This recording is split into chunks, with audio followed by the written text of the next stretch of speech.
A Body Beyond the Orchard Gate, a Miss Marple Mystery. Chapter 1. The Discovery. The dew had not yet lifted from the grass, when young Tommy Hale, delivering milk along the lane that skirted Orchard House, came upon the thing that would set all of St. Mary Mead talking for a 12-month. He had, in fact, very nearly ridden his bicycle straight into it, so poor was the light beneath the overhanging apple boughs, and it was only the pale gleam of a hand against the dark grass that made him stop at all. Colonel Reginald Ashworth lay just beyond the orchard gate, on his back, quite dead, with his walking stick fallen some feet away, and his old tweed cap resting, absurdly, in the ditch beside him. Tommy did not wait to look closer. He left his bicycle where it fell and ran, white-faced, the whole length of the lane to the police house, where Constable Palk was still in his shirt-sleeves over a late breakfast. By 9 o'clock, the news had travelled, as such news does in a village, from the baker's to the post office to the vicarage, gathering embellishments at every stop, so that by the time it reached Miss Jane Marple, who was in her garden tying up a rather unruly clematis, the colonel had been variously reported as shot, stabbed and, in the butcher boy's telling, thrown bodily from the church tower, though the orchard gate was a good half-mile from the church. "Murdered, they're saying," said Miss Marple's maid, breathless from her errand. "Though how anyone can tell so soon, I'm sure I don't know."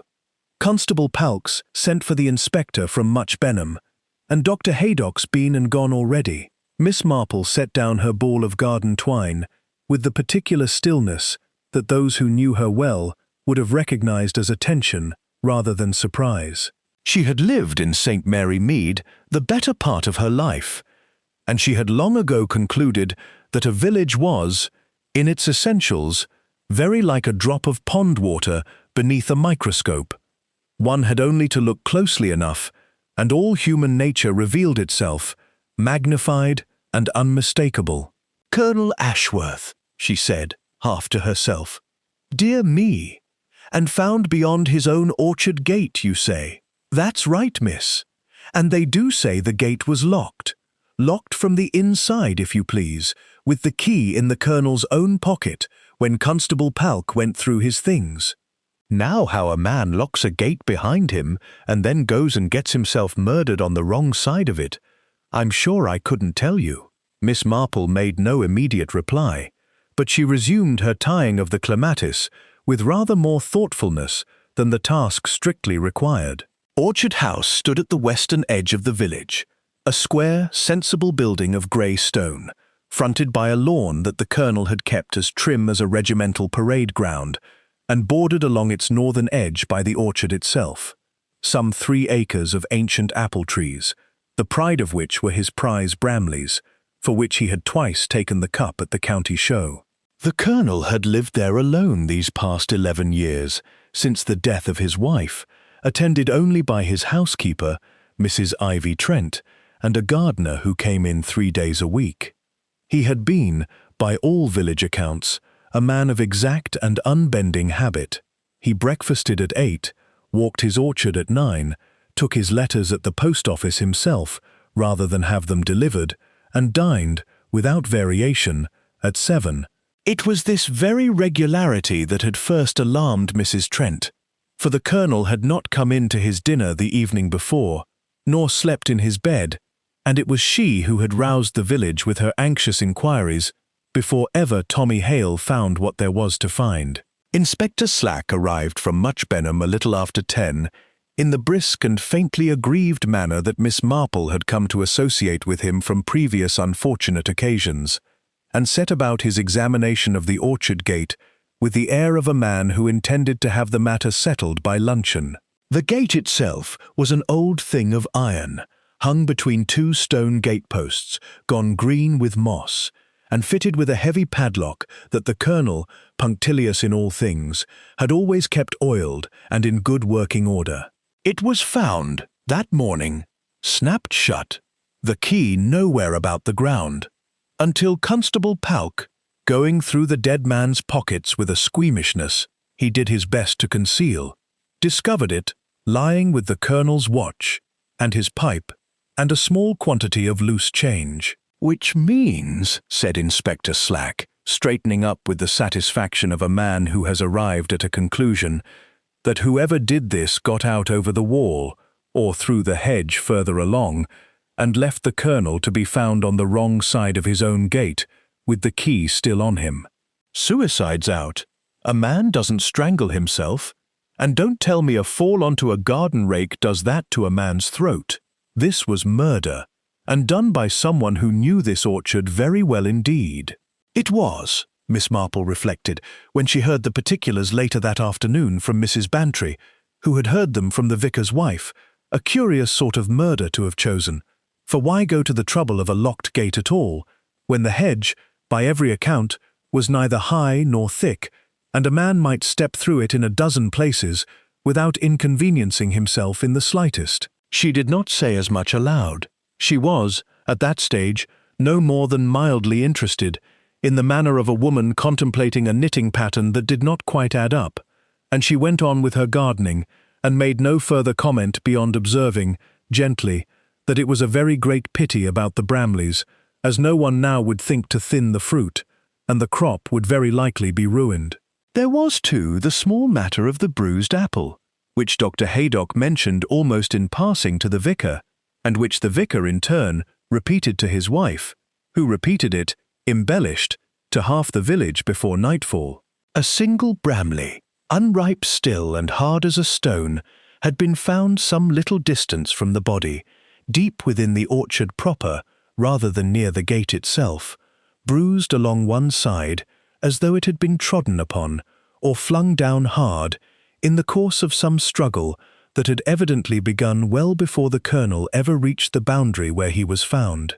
It suggested, Dr. Haydock ventured, that whatever quarrel had ended in the colonel's death had not begun there at all, but had followed him, step by step, the length of the orchard path, from the house to the gate and beyond it, a conclusion that struck Miss Marple, when she heard it, as very much more significant than the village generally supposed, preoccupied as it was with the more dramatic question of the lock.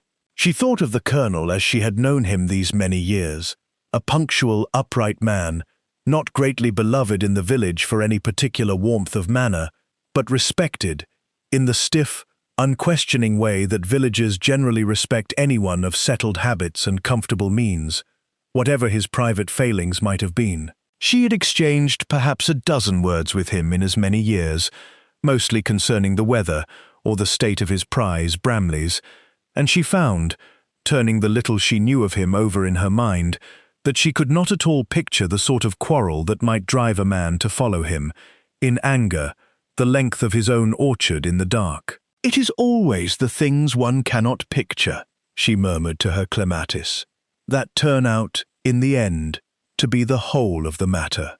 Chapter 2. The Village Awakens. By the time the church bells rang for evensong, there was scarcely a soul in St. Mary Mead who had not formed a firm opinion as to who had murdered Colonel Ashworth, and scarcely two of those opinions agreed.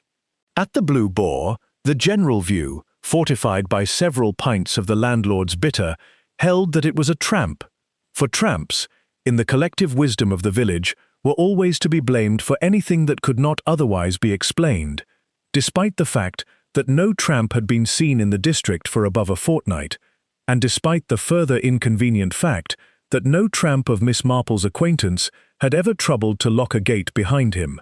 At the vicarage, the vicar's wife, Griselda, inclined rather to the theory of a burglar disturbed at his work, though what a burglar should want with an orchard at that hour, she could not satisfactorily explain. And at the post office, where such matters were debated with particular authority, it was generally agreed that the nephew had done it, on the strength of a quarrel overheard not 3 days before by the woman who did the colonel's laundry. The nephew in question was Mr. Gerald Ashworth, a tall, restless young man of perhaps 30, who had arrived in the village some 10 days previously and taken rooms at the Blue Boar, rather than accept his uncle's rather grudging hospitality at Orchard House.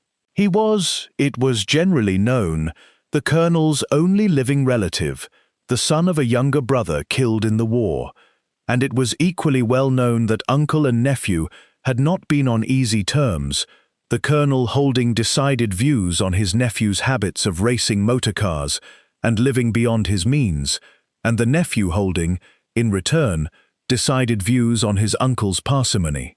The quarrel that had so exercised the village's laundress had taken place, by her account, in the colonel's study, with voices raised high enough to carry to the scullery, where she had been ironing at the time. She could not swear to every word, but she was tolerably certain she had heard the phrase, "Not while I live, and not after either, if I've anything to say to it," delivered by the colonel, in a tone she described, with relish, as fit to curdle milk. It was Mrs. Ivy Trent, however, the colonel's housekeeper these past 6 years, a quiet, capable woman of perhaps 45, who found herself, by the second morning, the object of Inspector Slack's most particular attention. It had emerged, in the course of his inquiries, that Mrs. Trent had told Constable Palk she had spent the evening of the murder visiting her sister in the neighbouring village of Milchester, returning only after dark. And it had further emerged, from the unfortunate testimony of a bicycling curate who knew her by sight, that she had in fact been seen walking along the very lane that skirted the orchard, at an hour that fitted the medical evidence with what Inspector Slack privately considered altogether too neat a precision. "An alibi that don't hold water," he pronounced to Constable Palk, with the particular relish of a man who believes he has found his murderer before luncheon, and a woman who's been in that house 6 years, and knows every inch of that orchard, gate and all. "I don't say it's proved. I say it wants explaining, and she hasn't explained it. Gone very quiet, she has, since I put it to her." Mrs. Trent had indeed gone very quiet, a fact which Miss Marple, hearing of it from Dolly Bantry the following afternoon, found considerably more suggestive of fright than of guilt, though she was careful, at that stage, to say so to no one but herself. There was, besides the nephew and the housekeeper, a third figure, whose name came rather less readily to village lips, though Miss Marple, who made it her particular business to know the whole of St. Mary Mead, old residents and new alike, had already marked her with the quiet, cataloguing attention she brought to bear on anyone not yet quite accounted for. This was Miss Eleanor Vane, the new schoolmistress, who had come to the village something under a year before to take up the post at the little church school, and who had, in that time, made herself agreeable to a great many people without becoming, in any real sense, known to any of them. She was a slight, fair young woman with a manner Miss Marple privately characterized as watchful, a quality she had observed before in people who were either very shy or very careful, and which was, in her experience, exceedingly difficult to tell apart from the outside. Miss Vane had, it was true, no discoverable connection to Colonel Ashworth beyond the ordinary civilities of village life. She had never, so far as anyone knew, so much as taken tea at Orchard House. But she had been observed, by the Colonel's gardener, walking along the orchard boundary on more than one recent evening, at an hour when the school day was long over and there was no obvious occupation to bring her there. Studying the wildflowers, she told me, old Amos Perry reported to anyone who would listen, though I never heard of wildflowers as bloomed of an evening in October, nor of a young lady as took such an interest in a gentleman's fence line as she did. None of this, of course, amounted to evidence of anything, and Inspector Slack, who had, in any case, fixed his attention firmly upon Mrs. Trent, gave the schoolmistress no particular thought at all. But Miss Marple, turning the matter over that evening as she sat with her knitting by the fire, found herself dwelling rather more upon Miss Vane's wildflowers than the facts, on their face, seemed to warrant, and made a small private note, of the kind she was in the habit of making, to look a little further into the young schoolmistress's history, and in particular into where, before St. Mary Mead, she had come from. It was, after all, her settled conviction that people did not, as a rule, arrive in a village entirely out of nowhere. They arrived from somewhere, and that somewhere generally had a great deal to say about why they had come. There was, besides, a fourth name that circulated rather more quietly through the village that week, spoken chiefly in the vicarage kitchen and the smaller cottages along the Milchester Road, where the older residents kept their memories longer and their tongues rather more discreet than the younger ones at the Blue Boar.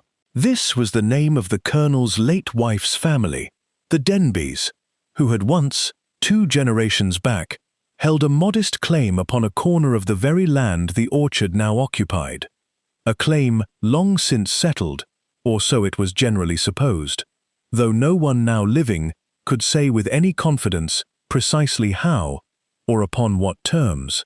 Miss Marple, hearing the name mentioned in passing by old Mrs. Prentice, who had gone into service at Orchard House as a girl and remembered a good deal that younger tongues had forgotten, filed it away with the same unhurried care she gave to everything else that autumn, not because she believed it necessarily relevant, but because she had learned, over a very long life spent watching such things unfold, that old land disputes had a way of lying dormant for decades, like seed beneath a hard winter ground, only to come up again, quite unexpectedly, the moment some fresh disturbance turned the soil.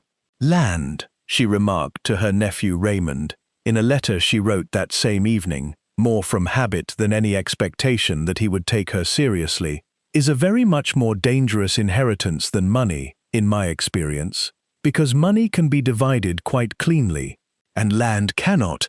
It carries the whole history of who held it before, and why, and at whose expense, and I have generally found that where an orchard or a field changes hands under circumstances nobody cares to discuss above a whisper, there is very often an old grief buried somewhere beneath the roots." Chapter 3. A visit from Dolly Bantry. Dolly Bantry arrived for tea the following afternoon, in a state that her husband, the Colonel, a different Colonel, and a living one, much to everyone's relief, would have described as thoroughly worked up, and settled herself into Miss Marple's chintz-covered chair with the air of a woman who has come with a mission and does not intend to leave without accomplishing it. "Jane," she said, without preamble, "you must do something about it. That wretched Slack man has all but arrested poor Mrs. Trent, and I won't have it. I've known her 20 years. She was under housemaid at St. Mary Mead House before ever she went to the Ashworths, and I tell you she hasn't it in her to hurt a fly, let alone a man twice her size." "My dear Dolly," said Miss Marple, pouring out the tea with her usual unhurried care, "I don't doubt your judgment of Mrs. Trent's character in the least, but you know, character is a very difficult thing to produce in a police court. Inspector Slack wants facts, and at present, I collect, the facts are rather against her." "The facts?" Mrs. Bantry set down her cup with some violence. "The fact is that she told a foolish lie about where she'd been, and I don't for one moment believe it was because she'd murdered the Colonel. I'd stake my life it was something quite different, and quite silly, knowing Ivy Trent. She's the sort of woman who'd rather be thought a liar than have her business talked over at the post office." Miss Marple, who privately held a very similar view, allowed herself a small, thoughtful smile. "That is often the way of it," she agreed. "People will go to the most extraordinary lengths to conceal something perfectly innocent, simply because they cannot bear the thought of it being misunderstood, and then, of course, the concealment itself becomes far more damning than the truth could ever have been. It is one of the great follies of human nature, and I have observed it a great many times in this village alone. Do you recall the business of the choirmaster's missing collection box? A most instructive case, though I don't believe I ever told you the whole of it." "Never mind the choirmaster," said Mrs. Bantry, who had heard a good many of Miss Marple's village parallels over the years, and had learned to steer briskly past them when time was short. "Will you look into it? You know you're the only one who ever gets to the bottom of these things." "Arthur says the same, though he'd never admit it to Colonel Melchett's face." Miss Marple was silent for a little while, stirring her tea with a small, precise motion, her needles, for she had taken up her knitting, as she generally did when thinking seriously about anything, clicking gently in the quiet of the room. "I am a very old woman, Dolly," she said at last, "and I have no standing whatever to go poking about in a police matter, and Inspector Slack would tell you so himself, in rather stronger language than I should care to repeat. But I confess the whole affair interests me a good deal, and not only for Mrs. Trent's sake, though I am glad enough to help her if I can. There is something about that locked gate that I find I cannot quite let alone." "The gate, the gate," Miss Marple repeated. "You see, my dear, it is one thing to murder a man in an orchard. Orchards, in my experience, are really quite convenient places for that sort of unpleasantness, being generally private and affording a great many implements that might serve at a pinch. But it is quite another thing to take the additional trouble of locking a heavy iron gate afterwards, and leaving the key upon the victim's own body, when, by every account I have heard, the hedge along that same boundary is neither high nor difficult to pass through in half a dozen places. Now why, I ask myself, should a murderer trouble to do that? It is a great deal of unnecessary effort, and murderers, in my experience, are seldom energetic without a very particular reason. To make it look like suicide, perhaps, or an accident. It might be that, Miss Marple agreed, though the medical evidence, from what Dr. Haydock let fall to the vicar, makes either of those explanations rather difficult to sustain. One does not generally throttle oneself and then contrive to lock a gate behind one, and Dr. Haydock is quite certain about the throttling. No, I think it is more likely that the gate was locked for quite a different reason, and that the reason has a great deal to do with who is meant to be suspected and who is meant to be protected. Locks and keys, Dolly, are wonderfully useful things when one wishes to point a finger without appearing to point it at all, and I notice that this particular lock has pointed rather conveniently at poor Mrs. Trent, who is, after all, the one person in the village generally known to keep a spare key to that very gate upon her ring, for the gardener's convenience. Mrs. Bantry stared. "You don't mean someone did it on purpose, to throw suspicion on her?" "I don't mean anything at all, as yet," said Miss Marple placidly, resuming her knitting. "I only observe that it is a curious thing, and curious things generally repay a little patient attention. I think, Dolly, that I should like to take tea with Mrs. Trent myself, if she will have me, and I should very much like to know a little more about the new schoolmistress, and where she was before she came to us. One likes to have the whole pattern before one begins to draw conclusions, you know. A single loose thread tells one very little. It is only when several loose threads appear in the same corner of the fabric that one begins to suspect the sewing was not quite honest." "And what of the nephew?" Mrs. Bantry asked, unable, despite herself, to let the subject drop entirely. "Everyone says it was him, you know, the quarrel and the money and all the rest of it. I must say it sounds a good deal more like an ordinary sort of murder than a business about keys and gates." "It sounds a good deal like one, certainly," Miss Marple agreed, "and I dare say that is precisely why I find myself inclined to doubt it, at least as the whole of the matter. An ordinary quarrel over money is a very common thing, Dolly, and very commonly ends in nothing worse than hard words and a coolness that mends itself, given time, as such things generally do between blood relations. It is the uncommon feature of a case, the gate locked from within, the key left so carefully upon the body, the total absence of any sign of a struggle within the house itself, where a quarrel over money might be expected to have left some trace.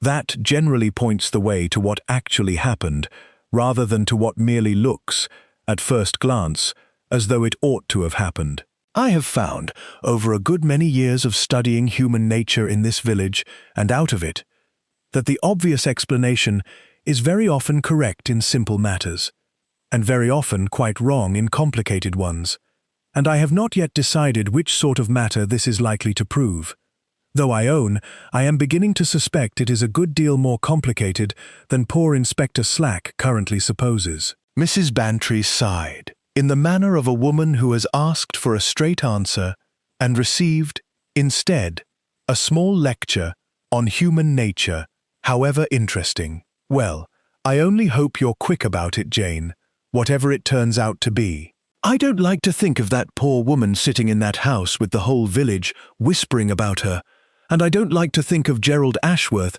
sitting alone at the Blue Boar either, for that matter, whatever his manners toward his uncle may have been. It's a wretched business all round, and I shan't feel easy until it's settled. And with that, Mrs. Bantry, who knew better than to press Miss Marple for more than she was prepared, at any given moment, to give, was obliged to content herself, and the conversation turned, for the remainder of the visit, to the considerably less pressing question of the Vicarage Flower Show. Chapter 4. Tea with Mrs. Trent. Mrs. Trent received Miss Marple in the small sitting room behind the kitchen at Orchard House 2 days later, a room kept, Miss Marple noted, with the particular scrupulous neatness of a woman who has very little that is truly her own and takes correspondingly greater care of it. There was a photograph of a young man in uniform on the mantel, a son, killed at Anzio, as Miss Marple happened already to know, and a worked sampler on the wall, and very little else besides. "It's kind of you to come, miss," said Mrs. Trent, setting out cups with hands that were not quite steady. "Though I don't know what good it can do. The inspector's made up his mind about me, and I don't suppose an old woman's tea party is going to change it." "Inspector Slack is a very energetic officer," said Miss Marple, settling herself comfortably. "But energy, my dear Mrs. Trent, is not at all the same thing as accuracy, and I have found, over a good many years, that the two are a good deal less often found together than one might hope. Now, I wonder if you would tell me, not for the inspector, but simply for my own curiosity, which is, I'm afraid, incorrigible, where you really were on the evening the Colonel died. I ask only because I am quite certain it was not Milchester, and I think you will find it a relief to say so to someone who does not intend to repeat it where it can do you harm." Mrs. Trent's hands went quite still upon the teapot. For a long moment she said nothing at all, and when she spoke, her voice had dropped very low. "It was my nephew, miss. Young Wilf, my sister's boy.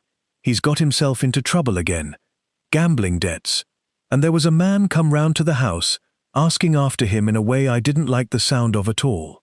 I went to see the man myself, to try and settle it quiet, and I couldn't tell the inspector that, not without the whole business coming out, and Wilf losing his position at the garage into the bargain. I know it was foolish.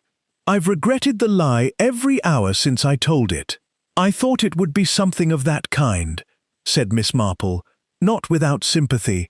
"It very often is. And can this man, the one to whom you spoke, confirm that you were with him at the hour in question?" "He can, miss, though he'll not thank me for asking, and I don't know that he'd tell the police the truth even so, seeing as it's not a business he'd care to have looked into himself." "Then I think," said Miss Marple, "that this is a matter for Inspector Slack after all, disagreeable as it must be. A private disgrace is a far smaller thing than a public gallows, Mrs. Trent, and I am quite sure your nephew would tell you the same, were the choosing left to him. But in the meantime, I wonder if you would answer me 1 or 2 questions about the household, which need not touch on your own affairs at all." Mrs. Trent, somewhat relieved to have unburdened herself, and a good deal fortified by Miss Marple's brisk and unshockable manner, agreed readily enough. "The orchard gate," Miss Marple began. "I understand you keep a spare key to it, on the ring in the scullery, miss, along with the key to the tool shed and the greenhouse. The gardener has need of it 3 days a week, and it's simpler to leave it there than to be forever hunting for the Colonel's own key, which he liked to keep on his own person." "And has anyone else had occasion to use it, or to know where it hangs?" Mrs. Trent considered. "Anyone in the house might know it, miss, seeing as it hangs plain enough on the rack by the scullery door. The Colonel wasn't one for locking things away from his own staff, whatever else he was. Mr. Gerald's seen it there, I don't doubt, on his visits, and the young schoolteacher, Miss Vane, came to the back door once or twice this autumn, collecting for the harvest festival. I gave her a cup of tea in the kitchen while she waited for the Colonel to find his purse, and she'd have seen the rack as plain as I see you now." "Did she indeed?" said Miss Marple, with the particular gentle interest that those who knew her well would have recognized as considerably more than idle. "And can you tell me, Mrs. Trent, was the spare key on its usual hook the morning after the Colonel was found?" Mrs. Trent frowned, casting her mind back. "Now that you ask, miss, I couldn't rightly swear to it. I was that distracted. What with the police in and out of the house all morning, I don't know that I so much as looked at the rack until the Tuesday, and by then, of course, it was hanging there same as always. I only noticed because I had cause to fetch the greenhouse key, and I remember thinking how odd it was that everything should look so ordinary, with the Colonel lying dead not 200 yards away." "It was," Miss Marple reflected as she walked back along the village street some while later, "a very small thing. A key hanging in its accustomed place, neither missing nor remarked upon. And yet it was precisely the sort of small thing that so often proved, upon patient examination, to be the loosest thread of all. A key that had been used and returned, quietly, in the small hours, would look exactly like a key that had never been touched. It was only the timing, and not the appearance, that would give the game away. And timing, unhappily, was a thing that Mrs. Trent's distracted Tuesday morning could no longer supply. Before she left, Miss Marple asked one further question, almost as an afterthought, though it was in fact nothing of the kind. "Tell me, Mrs. Trent, in all your years in this house, did the Colonel ever speak to you of a debt he felt he owed someone? Not a money debt, I mean, but a debt of conscience, as it were." Mrs. Trent considered this a good deal longer than she had considered the earlier questions. "Now that you put it that way, miss, I do recall something.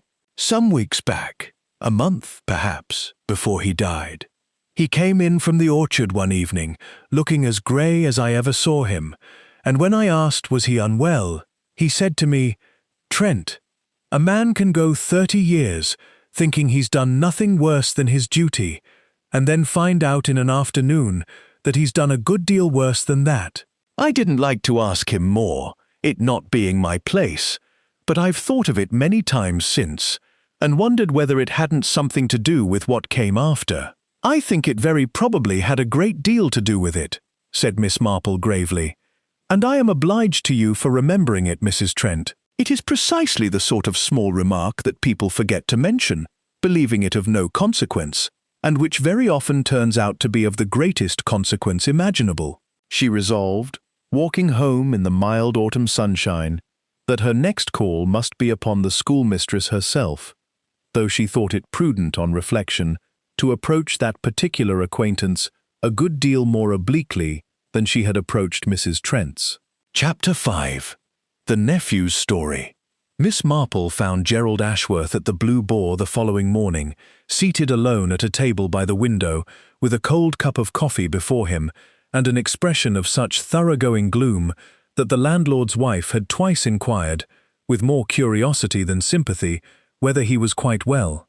He looked up, a little startled, as Miss Marple approached and asked, with the perfect placidity of an old lady inquiring after the weather, whether she might share his table for a few minutes. "I don't imagine I'm very good company, Miss Marple," he said, rising to draw out a chair for her nonetheless, for whatever his troubles, he had not forgotten his manners entirely. "I expect the whole village has decided I did it, quarrel and all. The whole village decides a great many things, Mr. Ashworth, and is wrong about most of them," said Miss Marple comfortably. "I find it a good deal more useful to ask people directly than to listen to what is said over the grocer's counter. You did quarrel with your uncle, I understand, 3 days before he died." Gerald flushed, but did not deny it. "We quarrelled the whole 10 days I was here, on and off. I won't pretend otherwise. You'd hear it from someone if I did, and I'd rather you heard it from me. But it wasn't about money, whatever the laundress told the post office, or not only about money. Tell me," said Miss Marple, in the tone of one settling in comfortably to hear a story, which was very much the tone she found produced the best results with young men in Gerald Ashworth's condition. My uncle told me he meant to leave the whole estate, orchard house, the orchard, everything, to found some sort of memorial trust, a scholarship, or an almshouse.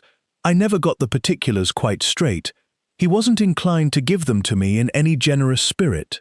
He said it was to be in memory of an old debt, and when I asked him what debt, and to whom, he told me it was none of my business, and that I'd had quite enough from the family already, and would get no more from him. We had words. I'll admit, I said things I oughtn't. But I never touched him, Miss Marple, and I give you my word I left the Blue Boar only once that evening, to walk as far as the church and back, because I couldn't sit still in this room a moment longer. An old debt, Miss Marple repeated thoughtfully. That is a very interesting phrase, Mr. Ashworth. Did your uncle say nothing more of it? No name, no hint of when the debt arose? Nothing to me. But I'll tell you what struck me odd, now I think on it. Old Folliot, the solicitor, was up from Milchester twice in the fortnight before I arrived, and my uncle was uncommonly close about the visits. When I asked what business he had with Folliot, he said only that he was putting an old wrong to rights, better late than not at all, and gave me one of his looks that meant I wasn't to ask again. I supposed at the time it had to do with the new will, and I dare say it did. But it's queer language for a man like my uncle, who never in his life admitted to being wrong about anything, so far as I ever saw.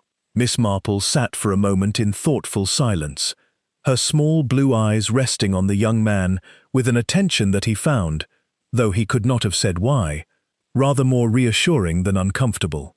"Mr. Ashworth," she said at last, "did your uncle ever speak to you of the war?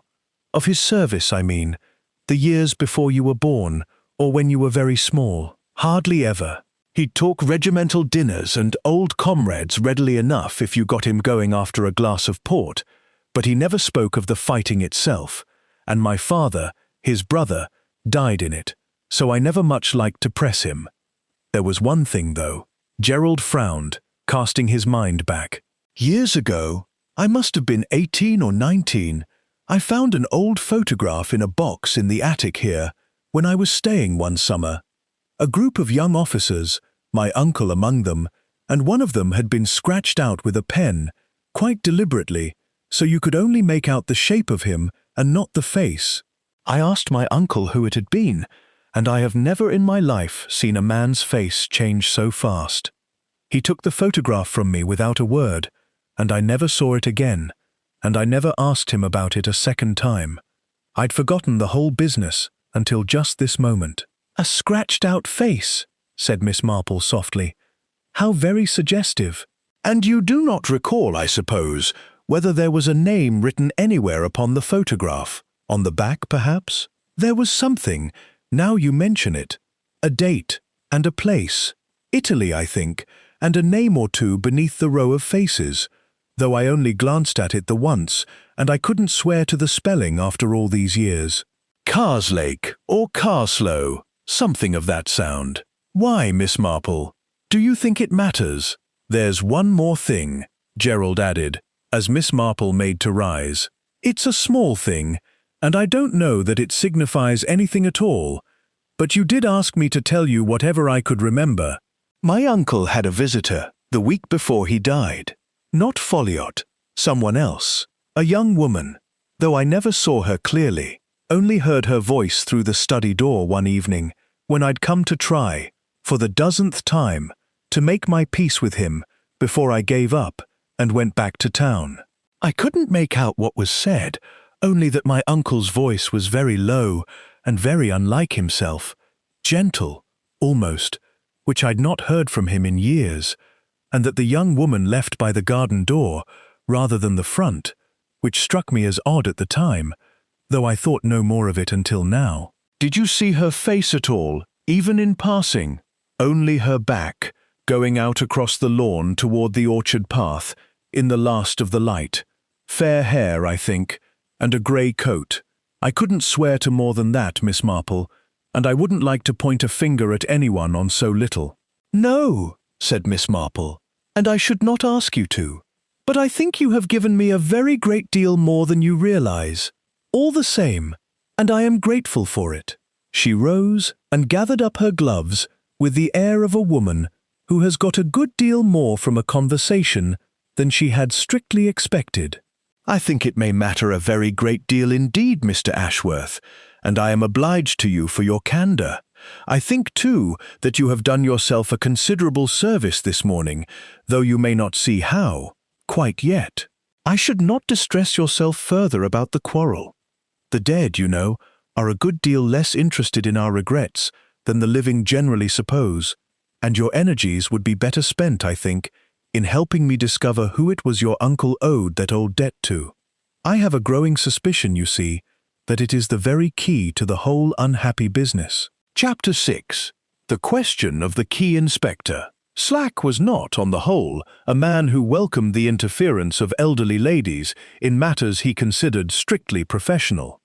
But he had learned, over the course of several previous cases in and around St. Mary Mead, that Miss Marple's interference had an uncomfortable habit of proving correct, and it was this history, rather than any natural inclination, that induced him to receive her call at the police house, with something less than his usual brusqueness.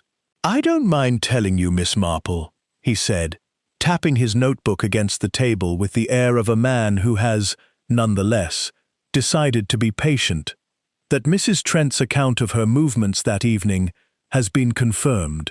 Her nephew's creditors are disreputable sort, and no mistake, but he swears she was with him from 6:30 until well past 8, and there's a barmaid at the Milchester Arms who says the same. So that's her out of it, whatever I thought at first, and I don't mind admitting I'm no further forward than I was on Tuesday last." "I am so very glad to hear it," said Miss Marple with perfect sincerity, "though I confess I am not greatly surprised. I wonder, Inspector, whether you have given any thought to the spare key, the one Mrs. Trent kept upon the scullery rack, for the gardener's convenience." Inspector Slack's expression suggested that he had, in fact, given the spare key a great deal of thought, and had not cared for where the thinking had led him. "I've thought of little else, if you want to know, and it's driving me to distraction. That key was on its hook the morning after the murder, same as always. Mrs. Trent swears to it, and so does the gardener, Perry, who fetched it himself that very morning to get into the tool shed, quite unaware anything was amiss until he came upon the police in the lane. Now, if that key had been used to lock the gate after the murder, and I don't mind telling you I think it was, for the Colonel's own key was found lying loose in his pocket, not fastened to anything, which is queer in itself for a man as particular as he was said to be about his keys, then whoever used it must have put it back on that hook before Perry came for it at 7:30 the next morning. Which means," he added, with something between triumph and exasperation, "that our murderer walked back into that house, bold as brass, in the small hours of the night, hung the key up where it belonged, and walked out again without so much as waking Mrs. Trent, whose room is directly above the scullery passage. Or," said Miss Marple gently, "did not need to walk back into the house at all, Inspector, because the scullery door itself was found unbolted that morning, was it not? I understood from Mrs. Trent that she was quite put out about it, as she was most particular always to bolt it herself before retiring, and could not account for having forgotten that one night of all nights." Inspector Slack stared at her. "Now how in the world did you come to hear about the scullery bolt?" "I had that from Mrs. Trent myself, and told no one but Constable Palk." "My dear Inspector, one hears a great many things in a village, if one takes the trouble to ask the right questions of the right people, and I find Mrs. Trent a very willing talker, once she is persuaded that one does not intend to hang her on the strength of it. I think, you know, that the bolt was very likely drawn back, not forgotten, but deliberately opened, by someone in the house earlier that evening, so that whoever came later to return the key should not have any difficulty about it. It would want very little courage to slip in through an unbolted door in the dead of night, and hang a key upon a rack one has seen a dozen times before. A good deal less courage, certainly, than to commit a murder in the first place, and murderers who have already screwed themselves up to the one act generally find the smaller act that follows it comes a good deal easier. "You're suggesting," said Inspector Slack slowly, "that someone in that household left the door open on purpose. An accomplice."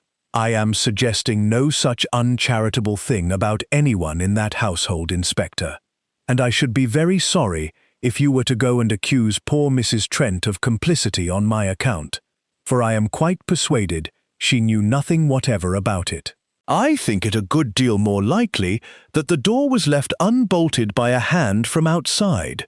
That is to say, by someone who had learned the ways of that kitchen well enough to slip the bolt back during an earlier, entirely innocent-seeming visit, perhaps hours before the murder was ever committed, and left it so, trusting that, in the ordinary confusion of a large household, no one would think to check a bolt that was generally taken for granted." "And who," said Inspector Slack, with the particular flatness of a man bracing himself for an answer he suspects he will not care for, "do you have in mind for that, Miss Marple?"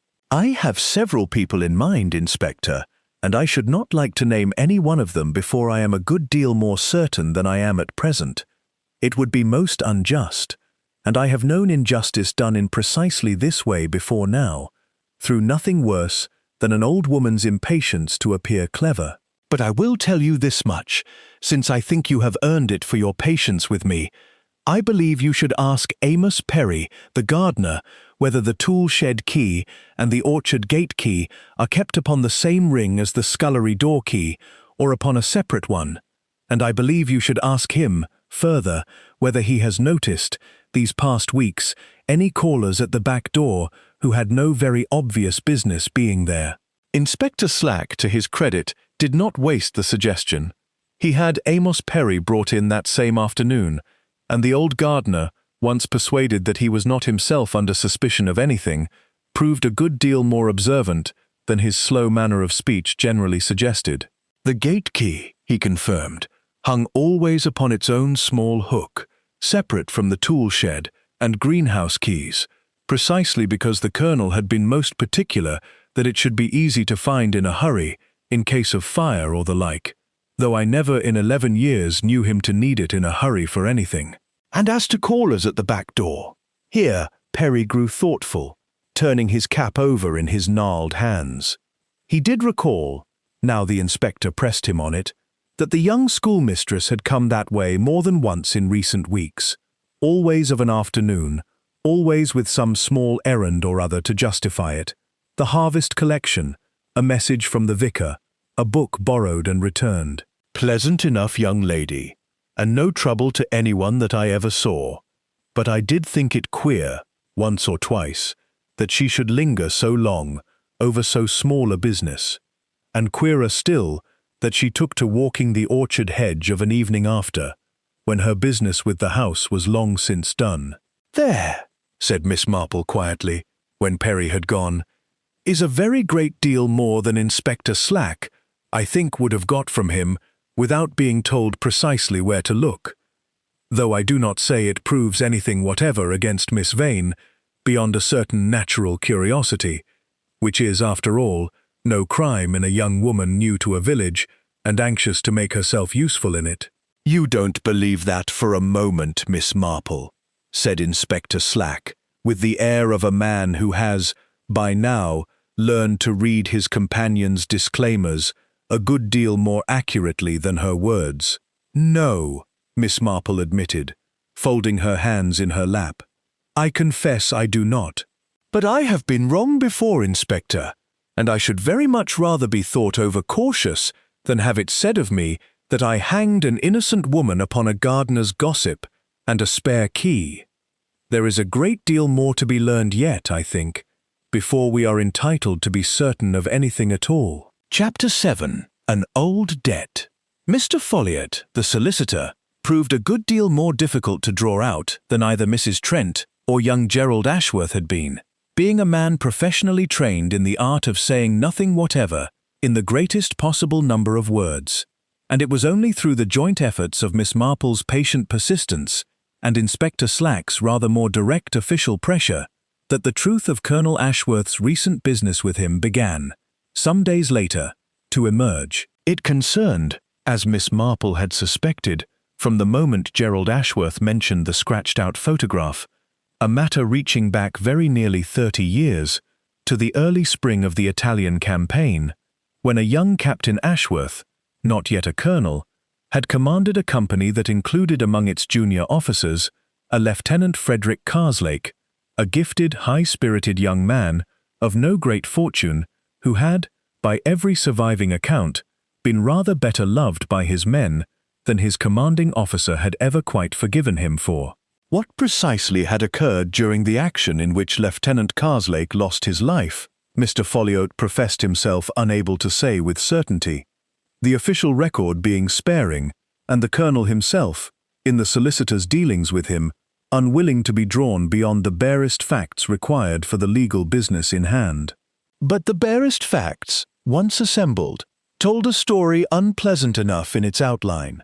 Karslake had been posted, by Captain Ashworth's order, to hold a position that a more experienced officer might have judged untenable, and had held it, at heavy cost, while reinforcement that might have relieved him was, for reasons the record did not trouble to explain, a full 2 hours delayed in coming. He had been reported killed in action and decorated posthumously for his gallantry, and there, so far as the army was concerned, the matter had ended. It had not ended, however, for Lieutenant Karslake's young widow, left with an infant daughter and very little besides a small parcel of land in Kent that had been in the Karslake family above a century, land that adjoined, as it happened, a certain orchard belonging to the Ashworth family, and which Captain Ashworth, home on leave and newly promoted, had purchased from the grieving widow not 18 months later, at a price which Mr. Folliot, pressed hard by Inspector Slack, at last admitted had been substantially below its true value, upon the strength of a valuation the solicitor's own predecessor in the firm had, many years afterward, and only shortly before his own death, confided to a Folliot he believed to have been deliberately understated at the colonel's private request. "I want it clearly understood," Mr. Folliot added hastily, with the air of a man anxious to distance his firm from an old and awkward business, that there was never anything provably improper about the transaction, the widow signed of her own free will, and no court of law would find grounds to disturb a sale so many years old, whatever the moral colour of it. "The colonel came to me some weeks before his death, deeply troubled, so far as I could judge, in his conscience about the whole affair, and instructed me to draw up a new will leaving the orchard land, that specific parcel, and no other, in trust, for the benefit of Lieutenant Karslake's descendants, should any be found living. He would not tell me why the matter had come to weigh on him so heavily after 30 years' silence, only that he had learned something he could not now unlearn, and that he meant to see the wrong righted before he died, whatever it cost him in pride." "And had he found any such descendants?" Miss Marple asked, though she believed she already knew the answer, and Mr. Folliot's reply, when it came, confirmed it with the particular quiet finality of a last piece fitted into a puzzle. "He believed he had, yes. He mentioned to me, only once, and I did not press him for particulars, as it was not strictly my business, that Lieutenant Karslake's daughter was living, and that she had, by what he called a very strange chance, come to live in this very district, though he did not tell me her present name, and I had no occasion to ask it." Miss Marple sat very still for a long moment, her hands folded quietly in her lap, while the pieces she had been gathering these several days settled, at last, into a pattern whose outline she found she did not, on the whole, much like the look of. "I think," she said at length, "that I begin to understand a great deal that has puzzled me, Mr. Folliot, and I am obliged to you for your candour, disagreeable as I am sure you have found it. May I ask one further question? Do you know whether the Colonel ever attempted to speak to this young woman himself? To tell her, I mean, what he had discovered, and what he intended to do about it? I could not say with certainty, said Mr. Folliot, though he did tell me, at our last meeting, a bare week before he died, that he intended to have it out with her directly, as he put it, rather than leave the whole matter to be sprung upon her, cold, by a solicitor's letter after his death.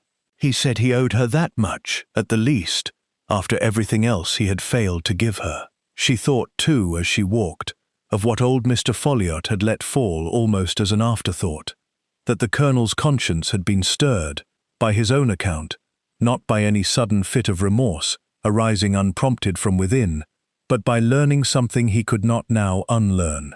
It was a curious phrase, and one that suggested, to Miss Marple's careful mind, that the discovery had come to him from outside himself, that someone, or something, had brought the old wrong newly before his eyes, rather than his simply recollecting it in the ordinary course of an old man's reflections upon his life. And if that were so, she reasoned, then whoever or whatever had brought it to him must very likely be connected, in some fashion, to the very descendant he had gone on to speak of, the daughter, he believed, by a very strange chance, to be living now in his own district.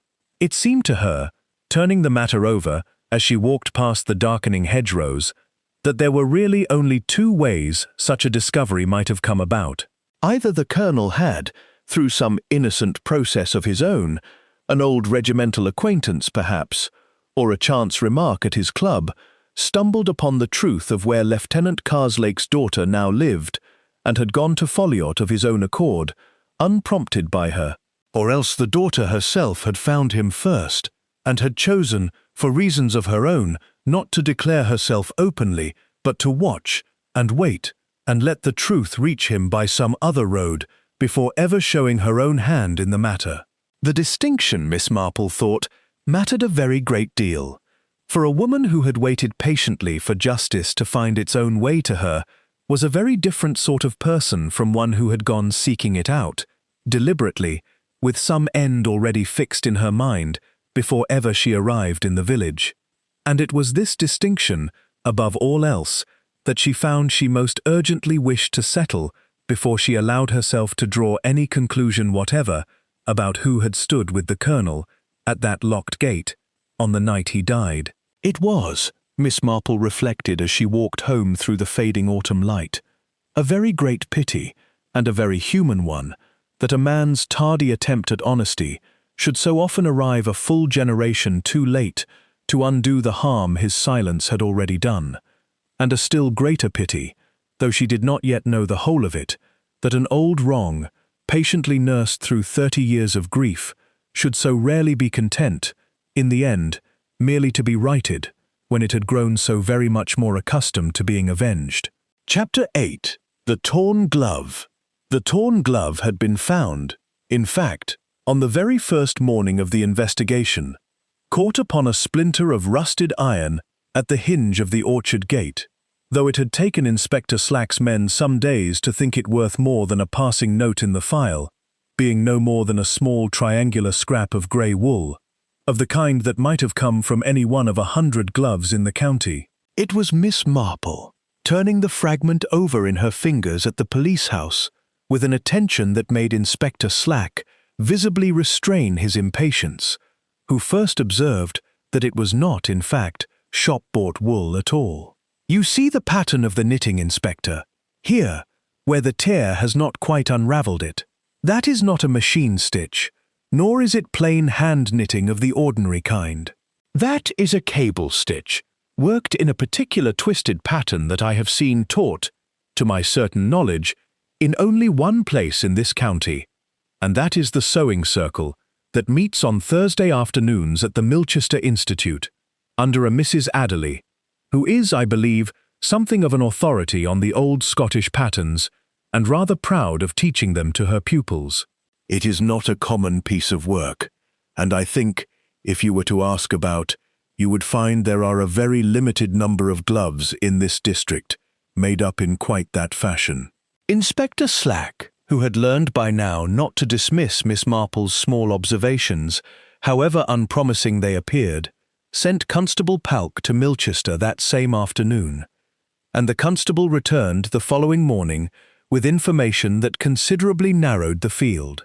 Mrs. Adderley kept, as it happened, a careful record of her pupils and their projects, being a woman of orderly habits, and could state with confidence that the particular cable pattern in question, worked in that particular shade of grey, had been completed by only 3 of her pupils within the past 2 years, one of whom had since died, one of whom lived now in Bournemouth and had not visited the district since Whitsun, and the third of whom was a young schoolmistress from St. Mary Mead, a Miss Eleanor Vane, who attended the Thursday class with some regularity and had, Mrs. Adderley distinctly recalled, finished her grey gloves not 8 weeks previously, remarking at the time how pleased she was with the fit.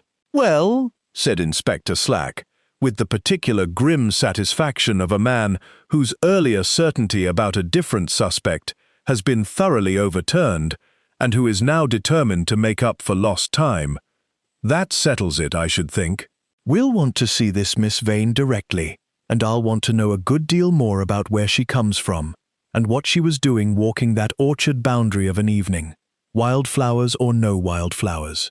"I think," said Miss Marple, a little more gravely than her manner usually allowed, "that you will find, Inspector, that Miss Eleanor Vane is not, in fact, the name she was given at her birth, though I believe it to be the name upon her present papers, quite properly obtained, so you need not trouble yourself about that particular.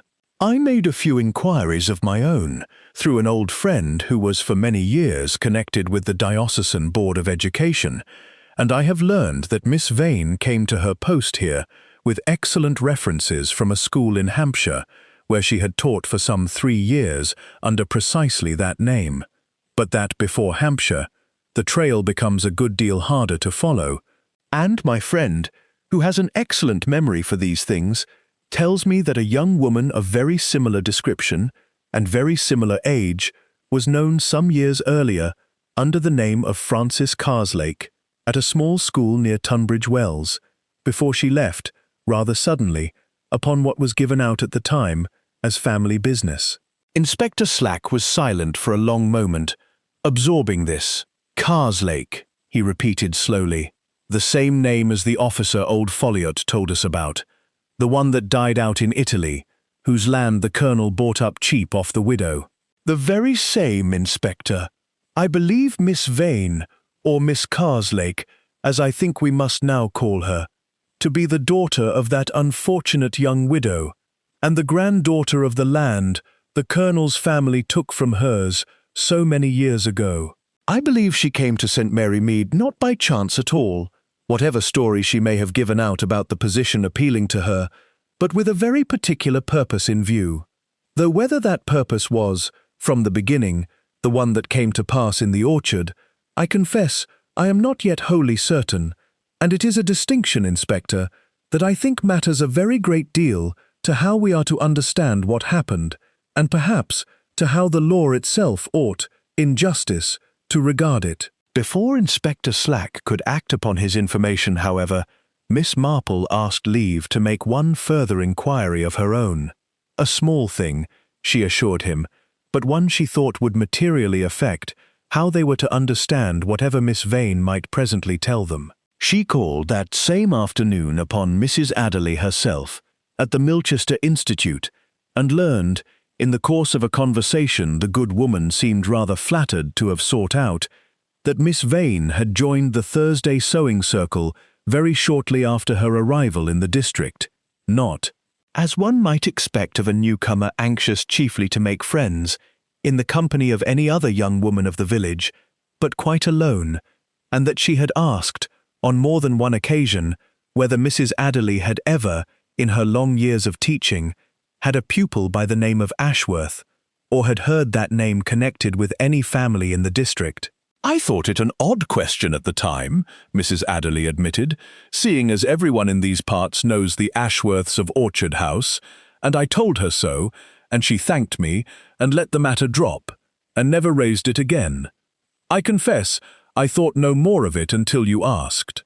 It confirmed for Miss Marple a great deal that she had already begun to suspect, that Miss Vane's presence in St. Mary Mead had been no idle accident of a teaching appointment taken up at random, but the deliberate, patient approach of a young woman who had come to the district already knowing, or at least strongly suspecting, precisely whose orchard lay at its western edge, and had spent the better part of a year quietly circling that knowledge before ever bringing herself to act upon it. "Murder's murder, Miss Marple, however it comes about," said Inspector Slack, reaching for his hat with the brisk decisiveness of a man who has, at last, a name to act upon. "So it is, Inspector," said Miss Marple quietly, gathering up her own things with rather less briskness, and a good deal more sorrow than she generally permitted herself to show. "But there is a very great difference, in my experience, between a murder planned in cold blood for gain, and one that grows, almost against the doer's own will, out of 30 years of grief finally brought face to face with the man who caused it. And I think, before we go further, that we owe it to everyone concerned, the dead man and the living woman both, to be quite certain which of the two we are dealing with." Chapter 9. The Confrontation. They found Miss Vane at the school, alone in the small stone building, after the last of her pupils had gone home for the day, seated at her desk, marking a stack of copybooks, with a composure that Miss Marple, watching her from the doorway, recognized at once for what it was. Not calm, but a very great effort at calm, held together, as such efforts generally are, by a thread that will bear only so much further strain before it parts entirely. "Miss Vane," said Inspector Slack, in the careful, formal tone he kept for such occasions, "or perhaps I should say, Miss Carslake, I think you know why we've come." For a moment the young woman said nothing at all, her pen still poised above the copybook, and then, quite quietly, she set it down and folded her hands upon the desk before her, and Miss Marple saw that the thread, whatever it had cost her to hold it so long, had parted at last, and that what remained was not defiance, but something very close to relief. "Yes," she said, "I know why you've come. I have known it was only a matter of time, I think, since the morning I saw the police in the lane, and understood what I had done, in the daylight, could no longer be undone by the dark that had let me do it." Inspector Slack, who had come prepared for denial, and was somewhat put off his stride by its absence, cautioned her, with proper formality, as to what she said. But Miss Marple, moving quietly into the room and drawing up a chair without being asked, spoke first, and rather more gently. "I think, my dear, that it would ease you a great deal to tell it in your own way, from the beginning, rather than have it dragged out of you piece by piece, in a police court, by men who never knew your father, and cannot understand what 30 years of silence does to a wrong that is never spoken of, only carried. Will you tell us?" And Frances Carslake, for so, in the end, she gave her name, told them in a voice that grew steadier as she went, as though the telling itself were a burden long overdue to be laid down. She had been not quite 2 years old when her father died in Italy, and had grown up on her mother's careful, bitter account of a bright, generous man betrayed by a commanding officer's ambition and abandoned, by that same officer's later prosperity, to watch his widow sell the family's land for a fraction of its worth. Her mother had died when Frances was 17, worn out, she always believed, as much by the old grievance as by any illness, and it was only afterward, going through her mother's papers, that Frances had found the old photograph, the very one, unscratched, that a careless clerk had once sent the widow by mistake, and a bundle of letters that named, for the first time in her hearing, the officer responsible, Captain, now Colonel, Reginald Ashworth. She had come to St. Mary Mead, she admitted freely, with every intention of confronting him, of seeing, with her own eyes, the man and the land her mother had spoken of with such long, quiet bitterness, and of deciding, once she had seen them, what, if anything, she meant to do. She had taken the schoolmistress post under her adopted name, the one she had used for years already, for reasons that had nothing to do with the colonel, and had spent the better part of a year simply walking the orchard boundary in the evenings, gathering her courage, uncertain, even to herself, whether she meant to speak to him at all. "And then, 3 weeks ago, he sent for me," she said. "I don't know how he found out who I truly was. His solicitor, perhaps, or some old army connection who remembered my father's name. But he asked me to come to him privately, in the orchard, after dark, so that no one in the village should see us together and start talk before he was ready to make his amends public. He told me everything that evening, the whole of it, the untenable position, the delayed relief, the land bought cheap through a false valuation, all of it, and he told me he meant to leave me the orchard land in trust, to right the wrong before he died. He wept, Miss Marple. I had never imagined, in 30 years of hating a name, that the name might one day weep in front of me and mean it. But it was not enough, said Miss Marple softly. Was it? No, said Frances, and her voice, for the first time, broke a little. Because when I asked him, I could not help but ask him whether he had known at the time that the position was untenable, whether he had sent my father to hold it, knowing he would very likely die there. He would not answer me plainly. He said things had been different in wartime, that a commander could not always explain his reasoning to a widow 30 years later, that I must simply accept his amends and be grateful for them. And something in me, I cannot fully account for it, even now, could not bear to be handed an orchard as though it were payment enough for a father I never knew, offered by a man who still would not, even at the last, admit plainly what he had done.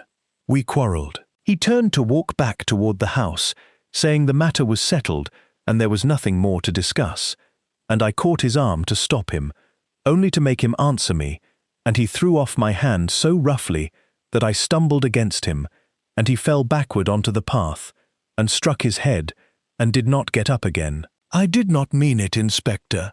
I have asked myself every night since whether that is true, and I believe, as much as one can believe anything of oneself in such a moment, that it is. "And the gate?" asked Inspector Slack, not ungently. "I panicked," she said simply. "I remembered the spare key from the day Mrs. Trent gave me tea in the kitchen, and I thought, if the gate were found locked from within, no one would think to look beyond it so quickly, and I might have time to think what to do. I went back through the gap in the hedge, further along, where I had always come and gone, and I let myself in at the scullery door. I had slipped the bolt back myself, that very afternoon, meaning only, I told myself, to have an easy way in should I need to speak to the colonel again, though I think now I already half knew what I truly intended it for. And I hung the key upon its hook, and I went home, and I have not slept a whole night since." Chapter 10. The Reckoning. The trial of Francis Carslake, when it came on at the county assizes some months later, was a considerably shorter and gentler affair than the village had braced itself to expect, and Miss Marple, who attended, at Dolly Bantry's insistence, and sat through the whole of it with her knitting folded quietly in her lap, was not, on the whole, surprised by the outcome, though she was a good deal relieved by it. Mr. Folliot's evidence as to the colonel's own dealings, and the bundle of letters and the scratched photograph that Gerald Ashworth had, in the end, come forward to produce from among his uncle's papers, went a very long way toward establishing, to the satisfaction of judge and jury both, that the confrontation in the orchard had been provoked by 30 years of a wrong deliberately concealed, and that the death itself, whatever the folly of the hours that followed it, had come about through a sudden, ungoverned movement, rather than any settled intention to kill. The jury, after a deliberation of less than an hour, returned a verdict of manslaughter, and the judge, in passing a sentence a good deal lighter than the village had anticipated, remarked, in words that Miss Marple thought a great deal more just than most she had heard delivered from that particular bench, that the court could not undo what 30 years of silence had done to a young woman's understanding of justice, however much it must, in law, hold her to account for what she had done with that understanding on one dreadful evening in October. "I still don't quite know what to feel about it, Jane," said Dolly Bantry, as the two of them walked out from the courthouse into a thin, watery autumn sunshine that seemed, to Miss Marple, entirely appropriate to the occasion. "One is sorry for her, and yet a man is dead, whatever he did 30 years ago to deserve, well, not to deserve this, exactly, but you know what I mean." "I know precisely what you mean, my dear," said Miss Marple, "and I confess I feel the same difficulty myself, and have felt it, I think, since the very moment I understood what had truly happened in that orchard. It is one of the hardest lessons a long life teaches one, Dolly, that wrongdoing very rarely travels alone. It carries other wrongdoing along with it, sometimes across a whole generation, and by the time it comes to a reckoning, it is often exceedingly difficult to say where the first wrong ends and the second begins, or which of the two people standing at the end of that chain most deserves our pity and which our blame. I do not think Colonel Ashworth was a wicked man, precisely. I think he was a proud one, who did a shameful thing in his youth, and then spent 30 years too afraid of his own reputation to set it right until it was very nearly, and then quite literally, too late. And I do not think Frances Carslake is a wicked woman either. Whatever the law was obliged to call her act, I think she was a grieving one, who carried a wound she never chose to bear until it became, in one terrible moment, more than she could carry a moment longer. Mrs. Trent, restored fully to her place at Orchard House under the terms of the Colonel's earlier, undisputed will. For the second unsigned document establishing the trust had, in the end, no legal force at all. Folliot having drawn it up, but the Colonel having died before ever putting his name to it, continued in service there under Gerald Ashworth, who inherited the whole estate after all, quarrel and all, and who surprised the village a good deal the following spring by making over the disputed orchard parcel to a small trust of his own devising, in his uncle's memory, and, as he told Miss Marple privately over tea one afternoon, because it seemed to me the one part of the story that oughtn't to end the way it started, with somebody keeping a thing that was never rightly theirs to keep. That, said Miss Marple, is a very great credit to you, Mr. Ashworth, and I think your uncle, whatever his failings, would have been glad of it, in the end, could he have seen it done. As for the Bramleys, they were thinned and pruned that winter by Amos Perry with his usual care, and bore the following autumn as fine a crop as the orchard had produced in years, a fact which Miss Marple, walking past the gate one golden October afternoon, almost exactly a 12-month after Tommy Hale's fateful ride along that same lane, noted with the particular quiet satisfaction she reserved for those rare occasions when the ordinary business of village life reasserted itself, patiently and without fuss, over even the darkest of its interruptions. "People are very much the same everywhere, you know," she remarked to Dolly Bantry, who had come to walk with her, pausing by the mended gate to admire the heavy-laden branches beyond it. "Only some circumstances show it more than others. A wrong done in youth, and buried instead of mended, has a very great tendency to come looking for its reckoning in the end, and it very rarely knocks at a convenient hour, or asks a convenient price. I think, on the whole, I have learned rather more from Colonel Ashworth's orchard than from a good many more comfortable places I might have looked instead." Frances Carslake herself, upon her release, some 18 months later, the sentence having been a good deal shortened by good conduct, and by the judge's own evident sympathy for the circumstances of her case, did not return to St. Mary Mead, nor, so far as Miss Marple ever learned, to teaching under any name at all. She wrote once, some years afterward, a short letter addressed to Miss Marple, care of the vicarage, thanking her, in careful, restrained language, for having listened to the whole of her story before allowing anyone to judge it, and mentioning, almost in passing, that she had taken up work with a small charitable society in the north, helping the widows and orphans of servicemen to settle their affairs. Work, she said, that she found brought her a measure of peace she had not expected to find anywhere, least of all in undoing, for others, something very like the wrong that had been done to her own mother. Miss Marple kept the letter folded into the back pages of her prayer book for the rest of her life, and would sometimes, in later years, when a new and difficult case presented itself, take it out and read it over before beginning her inquiries.